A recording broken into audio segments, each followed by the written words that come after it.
Hey, okay, update or whatever. And if the roommate walks in, I'm gonna stop. She's got all her shit out and whatever. Anyway, I have to go to a dinner shortly. Where do I look? Here. Okay. I had to stop finasteride 4 weeks ago. What would it have been? About July 15th.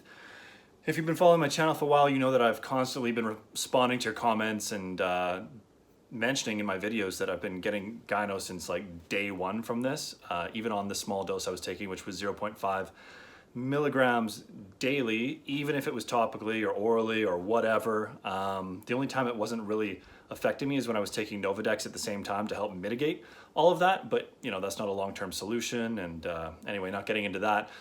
In the last 4 weeks, I have noticed it's falling out. It's thinning out real quickly. I didn't stop the minoxidil. I didn't stop the microneedling.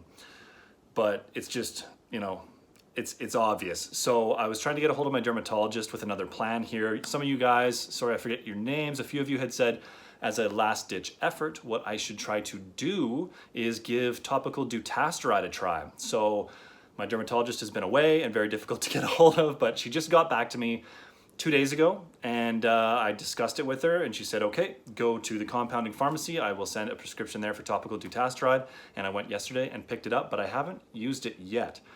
Sorry, alerts are coming in on my phone. Okay, yeah, I gotta go. So I'm gonna start using it tomorrow, and just because of how sensitive the nips have been, I think I'm going to be able to tell right away if I'm using this topical dutasteride, if it does go systemic. Sorry, I'm sort of all over the place. I guess the whole idea behind how it might not go systemic is that the molecular size of the dutasteride, they're larger molecules than finasteride. Now finasteride, I think the system is in Daltons. It's like 330 Daltons is the size of the molecule. And rumor has it that anything over 500 doesn't get fully absorbed into your body, so it can go super systemic. And I think that topical dutasteride is like 520, 530. So the theory is it'll kind of get into your scalp, but not go super systemic. Now, because randomly, I guess I skipped this part, randomly at like month 12 or 13, my same dose of finasteride just blew up my right gyno, which wasn't even a thing because in 2016 I had this side excised. This side was fine. This one was cut out. So this whole time I've been taking finasteride, this one was kind of going weird and this one wasn't. And then just boom, out of nowhere, without increasing the dose or changing anything, this one just like, the nipple itself looked puffy, which isn't the case over here. It was just lumps underneath. And then it developed lumps underneath and it was just getting out of control. So I did another follow-up with mammograms and ultrasounds and my endocrinologist and a breast specialist and all of these people that I've been seeing every 3 or 6 months since I started finasteride a year ago.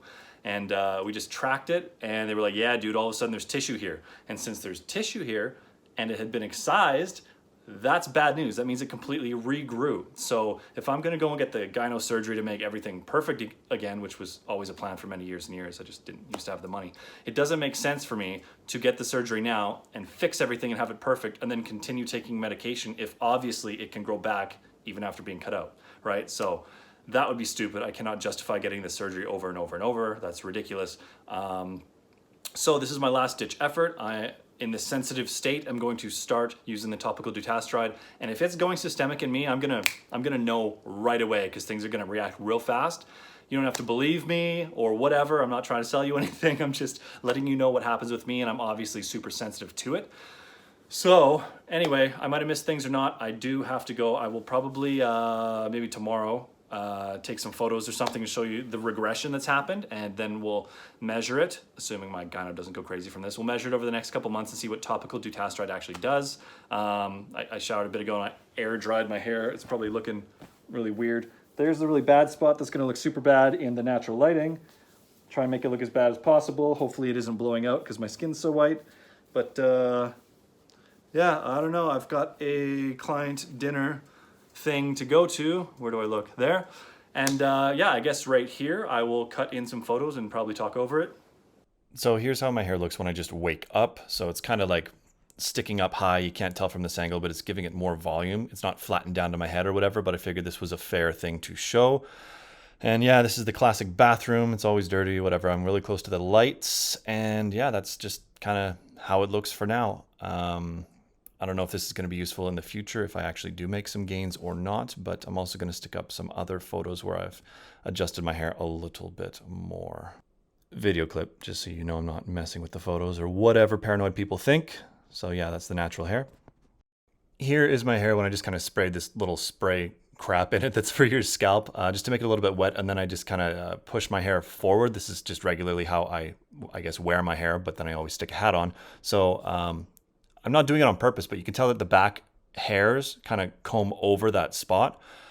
So maybe this is another good way that we could compare any progress, assuming I make any, and then I'll show you a video of that as well. There we go. And this last one is me just trying to make it look as bad as it can. I'm pushing the hair all the way away from the center point. So yeah, it's like maximized crapness right here. So this will be probably the best one to compare to in the future. And finishing it off with a video of that. Yep, can't comb it a worse possible way than that. Okay, I'm assuming I cut back to me. Hopefully I took some good photos. I don't even know what I'm gonna do. I still have to go. Anyway, thanks for checking in. Hopefully this doesn't go systemic and screw everything over. Anyway, I'm out. Thanks for tuning in. Bye.